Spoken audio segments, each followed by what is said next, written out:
Alright guys, welcome back to the channel, and today is the day that we finally talk about this endless money trap that is my studio. So, new year, not so much new stuff, but I haven't made one of these in a long time. I think the last one was like 2015 or something like that. So, we're going to go ahead and talk about my studio and do my 2019 studio tour. So, this is going to be extremely nerdy. So if you're not like into like these studio tour things, then just go ahead and show yourself out, okay? So, with that being said, I'm going to move this chair out of the way. And we're going to go ahead and talk about these guitars. And we're going to rock this shaky cam mode, okay? So, bear with me. Alright, so we're going to go ahead and start on this side. This was given to me by a good friend at work. I guess he didn't want it anymore, and it's an Aria Sensodino. I don't know what it is, but it is a travel guitar, and it's kind of cool. It actually sounds a lot better than my other acoustic electric, so it doesn't have a headstock, but you do tune it down here, and yeah, it's pretty cool. Here's one of my impulse buys, a RG8 8-string Ibanez. These pickups suck. So yeah, I don't play it because I just can't stand those pickups. And quick story, I walked into Sam Ash in San Diego and I was going to buy a Jackson 7-string, and the Ibanez was cheaper, so I decided to go ahead and get that instead. And what a horrible choice. Depending on when I release the video, you guys will know this guitar very well. This is my newest purchase. This is a Pro Gauge. I'm guessing from what I've gathered on the internet, it is a Schecter built Japanese domestic market JDM, Schecter 7-string. I forget the model though, but my buddy David could tell you because he is a Schecter lover, fanboy, whatever you want to call him. And yeah, you can see up here it says whatever, designed by Schecter, Los Angeles. So I picked this one up. We'll have a full review on that and stuff like that in the short future. Next door to that guitar, we have a Jackson RR 5, 3. I don't remember which one this one is, but yeah, this was my very first guitar that I bought that was like $600, and I bought it with like my graduation money from high school. And yeah, this is like my baby. I changed out the truss rod, you know, rest in peace Randy. And this is like my favorite guitar of all time. It just sounds so fucking brutal. And yeah, the bolt-on, whatever shitty Floyd Rose license thing that I probably should switch out. Next to that is the RR5, I think, or 3, I don't know. I mix both of these up so much that I just don't remember. But this one is like the most expensive guitar that I've ever bought. I think I paid like $1,200 for it. I don't know why, but I like blew my entire paycheck the day I got it. And I had to pick this one up because I bought it in Hawaii at this like really weird 80s like stuck in time guitar shop, and I was like, yeah, let me get that. Can I get $100 off? And they're like, yeah, sure. And I picked that bad boy up. Let's speed this video along, but 2 Les Pauls, whatever. This is like a Sam Ash copy. This was like the very first real guitar that I bought. I probably already said that, but I bought this one with like Christmas money in like 7th grade. And this is like a Sam Ash house brand. You know how like Guitar Center has Mitchell? I guess Sam Ash has Brownsville. And then next to this is this beautiful Epiphone up here. And I bought this one like 4 or 5 months ago in Tokyo. And this is a Korean made, it's like a 94. And the best part about this guitar is like how the paint is just aging like a fine wine. It's like super creamy now, like Randy Rhoads-esque. Next door, it's the same brand as like this guitar, so another Sam Ash house brand or whatever you want to call it. Cool story, small short story. We got this from like an Elvis impersonator in Vegas. Like, I don't know, the guy was like getting rid of a bunch of stuff, so my parents like bought this off that guy. And yeah, I don't think he's alive anymore. R.I.P. Next door, my Kelly. This is I think this is also a 94 or 92 or something like that, but it's pretty cool. Like, the best part is it says Grover Jackson instead. This is for like the Japanese market. They couldn't use Jackson, so instead they use Grover Jackson, and yeah, it's pretty fucking sweet. I put this like cool ass little devil guy. I don't know, but yeah, it's pretty sweet. I still need to change out the tuners though. I have some Goto tuners that I need to put on there, and that's a bolt-on neck. Floyd Rose. It has a really weird like arm thing. You can just kind of push it in there, and I don't have the arm yet. So, but yeah, it's pretty cool. Let's do below. So below this is a like a really shitty Affinity series on a Squire body, and I was like gonna build it, but I just gave up, and I painted it and all that, and halfway through I was just like, you know what? I don't know why I'm putting money into this guitar, because I'm just not gonna play a Strat. And behind this drum set is this like LTD V something, V200. Cool thing about this is I'm not going to get it out because I'm going to bang up the fucking wall, but it's signed by David Ellefson. So I know Pixar didn't happen, but I'll show you something to prove it. So yeah, bought this one in like Chicago 2011, and came with this super huge hard shell case. And it's like the size of a table. And yeah, I put that case in the closet, and it's never coming back out because the thing is massive. Oh yeah. So this Ibanez 5-string, I bought this at the Japanese recycle shops. If you don't know what a recycle shop is, don't worry guys. I am making a video right now on these great, fantastic stores called recycle shops. And they're very, very unique to Japan, and it's like a musician's Candyland. Besides that, this is my dad's old violin bass, but it's not really that old. It's probably only like 12 or 13 years old. Again, it's a Brownsville house brand of Sam Ash. Nothing really that special. I've changed the strings like twice in its entire existence. And next to that is I got this Geo Ibanez Soundgear 4-string bass for completely free 99 off of this dude that was leaving, and he was just like, yeah man, have it. I'm like, okay, cool, thanks buddy. And here's my crackhead Jackson bass that I bought off of a like crackhead in San Diego for like $125. And yeah, it's pretty sweet, but boy, these strings are so fucking nasty. I haven't even touched this thing in like 3 years. And next door is this David Ellefson bass that you know, Fender owns Jackson now since like 2008. And the goddamn screw things down here, like they stripped out in the body because they didn't even put the pilot hole in properly. So I have to go online and buy body screws and shit and to get this thing to back working, but I got it cheap. Like, it's fucked up. Like, it's all bashed up down here, and the back is all scratched and things like that. Those are pretty much all the guitars. I have a couple back in the States. Like, I have a JS Series Kelly, and what else do I have?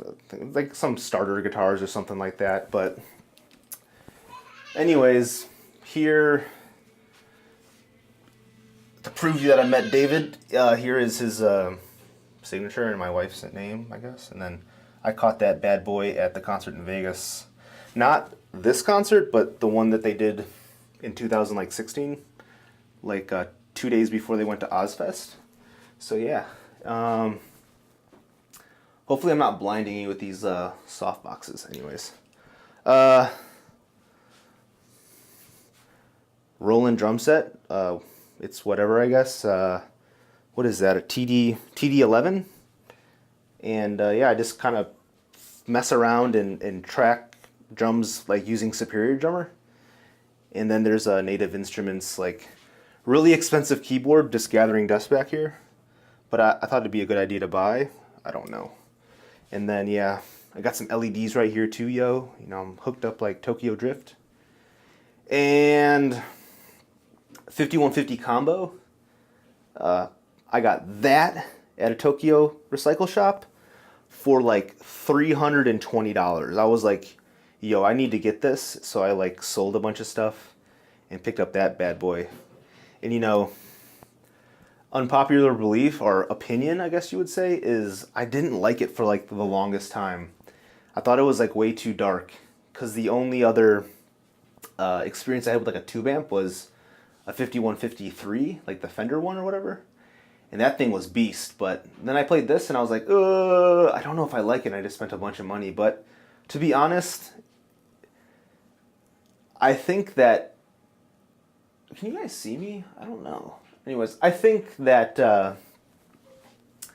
it really needs an overdrive pedal to really like maximize its full potential. So yeah, so I got on an overdrive pedal kick and I started buying a bunch, which leads us to my cool little pedal wall thing. So right here is like my newest pedal. Most of these things that I buy, besides like the things that I had since like high school or middle school, everything's bought at like a recycle shop in Japan. So this is the Vox Joe Satriani like delay pedal that they came out with like way back in the early 2000s. And I actually was able to complete the kit, so like, or the collection. So he has like an overdrive pedal, and then there's a distortion pedal, and then yeah, you know, you gotta have your Behringer overdrive, or Metal Zone, Hyper Metal, a bunch of shitty like back in the day multi effects units, and then EQ. I bought this because that dude at JHS Pedals was like, this is like one of the best distortions like for cheap. So I was like, bought it, and I was like, yeah, man, you know your stuff. And you know, Joyo Wild Overdrive DS1, ST2, grunge thing, and cool little distortion or a DoD distortion overdrive thing. And then y'all remember these things, these GNX4s from Digitech? Yeah, that's like the original OG Axe effects. And then down here, way down here is like a Weeping Demon and Crybaby and a Whammy. All right, so y'all are still with me? This is a lot of talking, and I'm rambling. Anyways, quickly, the wall art. So let's see, like that one here, and this one, and yeah, these three. Those are all original pressings. So that's kind of cool, like 83 and 85 and whenever the fuck that was made. And then these are all just like run-of-the-mill whatever, but it's kind of cool. It's definitely my favorite band. And I guess it's alright. I don't know. My little knick-knack things or whatever. I got a bunch of like figurines. Like, check out this cool-ass like Lemmy bobblehead. Hello. And then awesome fucking Ozzy. It's not a bobblehead though, it's just like a figurine. And then like a dragon thing, because I guess every like heavy metal studio needs dragons. And then the really shitty quality Ghost Plague Mask that cost me like $200 in the bundle for their latest album. And then X-Files and cool ass like early 2000s Ozzy Osbourne. You can like, the bats have no heads on them. I don't know if you can see that, but it's pretty fucking cool. I got it like really cheap at like a recycle shop. Cool ass Allen wrenches, I guess. And that's it. I got my like toolbox down here for working on my shit. MacBook, I don't know. I'll tell you though, if you wanted to fuck around with a Mac, 2012 unibody, so not the big one with the disk drive, but the unibody, solid state drive, 16 gigs of RAM. These things go for fucking like $480 all day. It's like, you can't beat that shit. That shit is better than my Alienware that's like inside this road box. And yeah, it's like it's a cool, I was like, yeah, you know what? I'll go ahead and buy it and see what the fuck up with Mac is. And yeah, it's, you know, honestly, it kind of lives up to the hype. I don't know. Am I going to get in trouble for saying that? I think it's worth the money. I would never buy a brand new one. That's just fucking ridiculous. But for $500, like, shit, you can't go wrong. All right, so, man, I'm tired. I'm just fucking fat. All right, desk. There's a screen here. There's a screen there. That one is like an LG ultra wide. I think it's like 35 inches, 45. I don't know. And then the television is like, I think that's like a 48 or something. But yeah, this one's really good for like when you got bands coming over and they want to track and shit. They look at that one. If you sit down and look at that, it gives you a headache. So I just use this big ass one to mix and shit. And then the monitors, I'm just using, these things are like 5 or 6 years old, and I keep them because I understand them and I can translate the mix really well. So just a set of 5-inch Persona speakers. I think it's Iris 5. And then yeah, you know, another cactus. You know, you'll see like I got a cactus there and a cactus there and some skulls. Yeah, you know, all that good shit.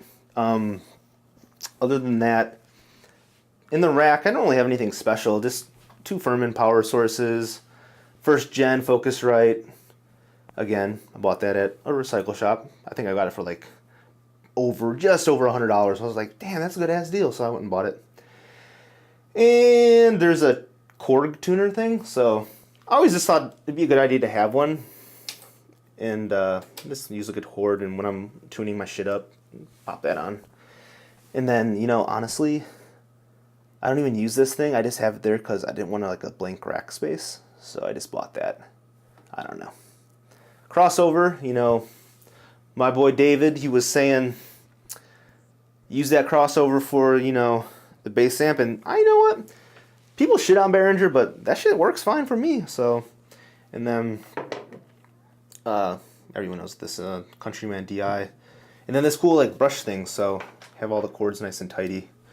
What is this? This is a fader port. So I like this. It actually ended up coming in pretty handy. I bought a gaming keyboard because I figured gamers use the keys a lot, so it'd last a long time, and it has. And then, you know, you ain't doing shit unless you got a trackball. And, oh, it's all powered by this bad boy in the back. So it's an Asus ROG or Asus ROG. i7, 16 gigs of RAM, whatever, solid state drive. It's nothing special, it's just a run-of-the-mill gaming computer, and it does everything perfectly fine. I'm rocking, what is that, Studio One 3. I haven't shelled the money out for the newest one, but it's on the way. And let's see, pair of NS10s back here that I originally bought, and I was like, yo, I'm gonna have some NS10s in the studio, and I didn't realize how much it was gonna cost to get these things to fucking work.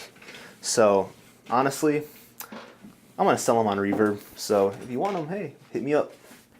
And then this is pretty important actually. Since I'm in Japan, I really have to take special attention to make sure that it's not too humid in here or not humid enough. So I use this cool like little whatever the hell it's called. And then I just got a bunch of shit here, a bunch of Japanese import CDs and whatever these things are, tripods, a bunch of camera shit. And then this is a mess. So there's another PV head in there, crate head that I put upside down, and there's just a mess in here. There's a line 6. Don't tell no one. I still have it. Yeah, 5150 head, two 4x12 cabs, and yeah, that's pretty much it. I don't think there's anything else to talk about. So if you do have any questions, let me know in the comments. If you enjoyed the movie, if you enjoyed the video, hit the thumbs up and subscribe, please, and ring that stupid little bell for instant notifications. Other than that, thanks guys for tuning in, and I will see you at the next video.